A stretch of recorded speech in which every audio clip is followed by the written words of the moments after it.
তিনি সেখানে লিখলেন এই দেশটা চলবে ধর্মনিরপেক্ষতার ভিত্তিতে।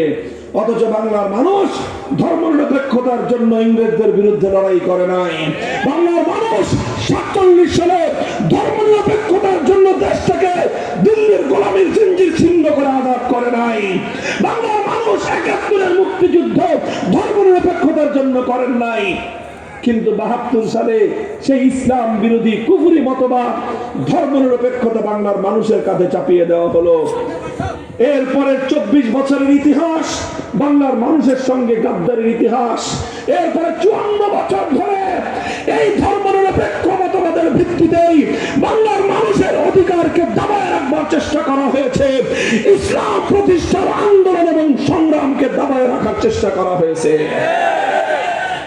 যারাই যখন ইসলাম প্রতিষ্ঠা করতে চেয়েছে, যারা ইসলামের কথা বলতে চেয়েছে, বলে তুই জঙ্গিবাদী। ইসলামের কথা বললেই বলে তুই মৌলবাদী। ইসলাম কায়েমের কথা বললেই বলে তুই রাজাকার। ইসলাম কায়েমের কথা বললেই বলে তোর রাজাকার নাতিপুতি। এই বলতে বলতে বলতে বলতে বাংলাদেশের 4 কোটি ছাত্র জনতা স্কুল, কলেজ, আলিয়া মাদ্রাসা, পাবলিক ইউনিভার্সিটি, প্রাইভেট ইউনিভার্সিটি, কওমি মাদ্রাসা সব ছাত্ররা বলল যে আমরা দিল্লির আধিপত্য চাই না, আমরা ঢাকার নেতৃত্ব চাই। তারা বলল আমরা ভারতের গোলামি করার জন্যই দেশকে মুক্ত স্বাধীন করি নাই। তিনি বললেন যারা ভারতের আধিপত্য মানে না তারা রাজাকারের নাতিপুতি।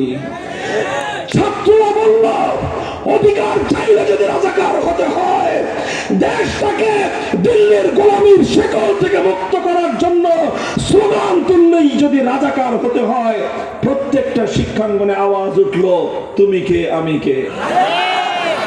সেই দিনই সেই স্বৈরাচারের যেই কফিন, সেই কফিনে প্রেক লেগে গেছে। এরপরে শুধু জানাজাটা বাকি ছিল। 5ই আগস্ট দুপুর বেলায় সেই জানাজাও শেষ। আমার বক্তব্য এখন আপনাদের কাছে, হে বাংলার যুবকরা, তোমাদেরকে নিয়ে সারা দুনিয়ার কুফরি শক্তির মাথা খারাপ। বাংলার যুব প্রজন্মকে নিয়ে, শ্রমিকদেরকে নিয়ে, ইয়াং জেনারেশনের যারা শ্রমিক তাদেরকে নিয়ে সারা দুনিয়ার কুফরি শক্তি, ইউরোপ আমেরিকার মাথা খারাপ। কেন মাথা খারাপ? আগে শুধু মাদ্রাসার হুজুররা ইসলাম চাইতো, এখন দেখা যায় হুজুরদের চেয়ে বেশি ইসলাম চাই স্কুল, কলেজ, ইউনিভার্সিটির পোলাপান। হুজুরদের চেয়ে বেশি ইসলাম চাই এই সকল কৃষক শ্রমিকরা। মাথা খারাপ হয়ে গেছে ওদের। ইনশাআল্লাহ মাথা খারাপ হতে হতে ওরা বদ্ধ উন্মাদ আর পাগল হয়ে যাবে। বাংলার মুক্তিকামী এই তারুণ্যকে